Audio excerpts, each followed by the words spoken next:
Selamat bergabung kembali dengan mata kuliah TF 3202 Fisika Bangunan. Pada segmen kelima dari minggu keempat ini, kita akan mempelajari tentang pengendalian surya pada bangunan. Pengendalian surya diperlukan untuk membatasi radiasi surya yang datang akibat adanya cahaya matahari langsung yang menimpa satu selubung bangunan. Seperti ini. Untuk itu, posisi relatif matahari pada setiap saat perlu diketahui dengan juga mempertimbangkan aspek lokasi geografis dari bangunan yang bersangkutan. Posisi matahari ini khususnya yang terkait dengan sudut horizontal atau HSA dan sudut vertikal atau VSA dari matahari. HSA dan VSA akan menentukan adanya posisi serta luas dari apa yang disebut sebagai petak cahaya atau light patch pada lantai ruang yang terkena cahaya matahari langsung. Selain HSA dan VSA, luas petak cahaya yang digambarkan dalam warna kuning pada ilustrasi ini juga ditentukan oleh lebar dan tinggi efektif dari jendela yang disimbolkan dengan LF dan HF, yang pada praktiknya akan juga tergantung dari ketebalan fasad atau selubung yang disimbolkan dengan D pada ilustrasi ini. Karena ketebalan fasad tertentu akan mengurangi secara praktis luas petak cahaya yang muncul pada lantai ruang akibat adanya pengurangan luas lubang cahaya efektif dari jendela tersebut. Secara trigonometri dapat kita jabarkan bahwa LF adalah L, yaitu panjang atau lebar dari jendela itu sendiri, dikurangi dengan D, ketebalan fasad, dikali dengan tangen HSA, ya, sudut datang matahari yang dilihat secara horizontal. Kemudian HF, H efektif adalah H atau ketinggian jendela aslinya dikurangi dengan D tangen VSA atau sudut vertikal matahari. Demikian sehingga kalau diproyeksikan dari samping atau kalau dilihat dari potongannya, maka proyeksi cahaya matahari yang masuk secara sejajar ada pada garis ini, kurang lebih seperti itu. Kalau dilihat dari atas pada denah, maka mengacu kepada HSA yang ada di sini dengan sudut yang sama, berada pada area yang dibatasi dengan dua garis ini dan ini.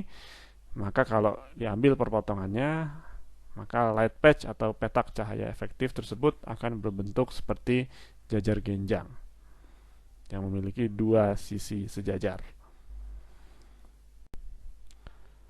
Luas dan risiko terjadinya petak cahaya pada ruang dapat kita kurangi dengan cara menambah peneduh pada selubung bangunan, baik berbentuk horizontal seperti kanopi dan atau tritisan, vertikal seperti sirip atau louver, ataupun gabungan horizontal dan vertikal. Posisi dan sudut peneduh yang ideal akan sangat bergantung pada waktu serta lokasi geografis dari bangunan yang bersangkutan. Sebagai contoh, suatu bangunan misalkan terletak pada lokasi geografis yang memiliki diagram gerak matahari sepanjang tahun sebagai berikut pada gambar ini. Kemudian, jika jendela pada bangunan tersebut kita asumsikan tepat menghadap ke arah utara, maka kita diminta menentukan atau memperkirakan luas maksimum petak cahaya yang mungkin terjadi pada pukul 12.00 siang hari di sepanjang tahun. Jadi selama 1 tahun kira-kira pada pukul 12.00 luas maksimum petak cahaya yang terjadi itu kurang lebih berapa meter persegi. Dengan ilustrasi tinggi bangunan seperti ini, tinggi jendela 1,5 meter pada ketinggian 1 meter dari tanah, dengan lebar peneduh berupa bagian dari atap yang menjorok sebesar 1 meter dengan ketebalan fasad 0,2 meter. Berdasarkan informasi yang diberikan, khususnya dari diagram gerak matahari yang ada, maka dapat kita amati bahwa pada pukul 12.00 VSA atau sudut vertikal matahari yang terkecil terjadi pada tanggal 22 Juni, yaitu berkisar sekitar 30 derajat.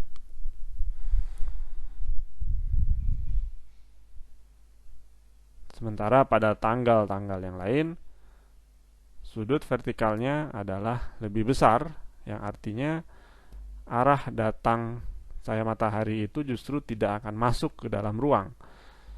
Kalau sudut VSA-nya besar, maka arah datang matahari langsung tidak akan masuk ke dalam ruang karena sudut mataharinya terlalu besar. Tapi kalau sudut mataharinya kecil seperti pada tanggal 22 Juni, justru cahaya matahari ini berisiko dapat masuk ke dalam ruang karena tepat sudutnya tidak lagi terhalang oleh kanopi. Dia dapat masuk ke dalam ruang. Yaitu terjadi pada 22 Juni pada pukul 12.00, yaitu kurang lebih sudutnya ini kalau diamati pada diagram gerak matahari sebesar 30 derajat.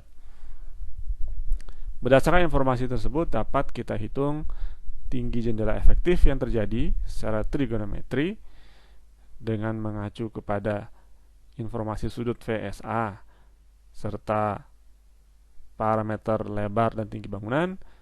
Pada ilustrasi di sini dapat kita hitung, maka nilai Y adalah sebesar kurang lebih 0,69 meter dari langit-langit bangunan sampai ke titik di mana arah datang matahari langsung itu tepat akan masuk ke dalam ruang, titik ini. Itu adalah Y sebesar 0,69 meter.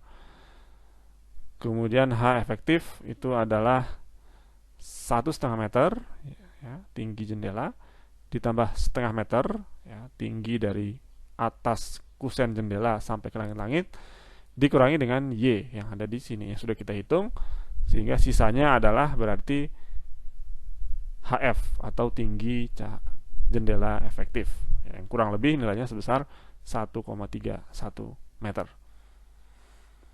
Karena HSA, kalau tadi ini kita bicara VSA vertikal, kalau secara horizontal atau dilihat dari atas, kita lihat kebetulan ini orientasinya tepat menghadap ke utara, artinya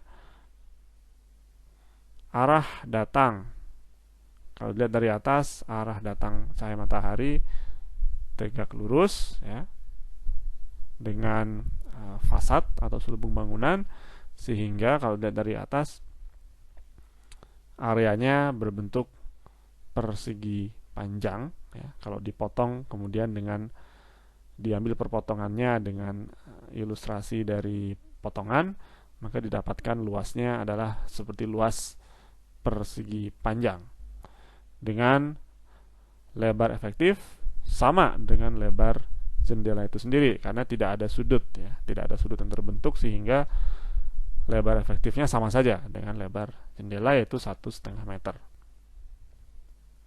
Sehingga dapat kita hitung petak cahaya yang terjadi luasnya adalah L efektif ya, dikali dengan H efektif ya, dibagi dengan tangen VSA, atau kurang lebih jadi L efektif dikalikan dengan lebar ini, yang dimana lebar ini adalah H efektif dibagi tangen VSA, atau kurang lebih sekitar 3,4 meter persegi.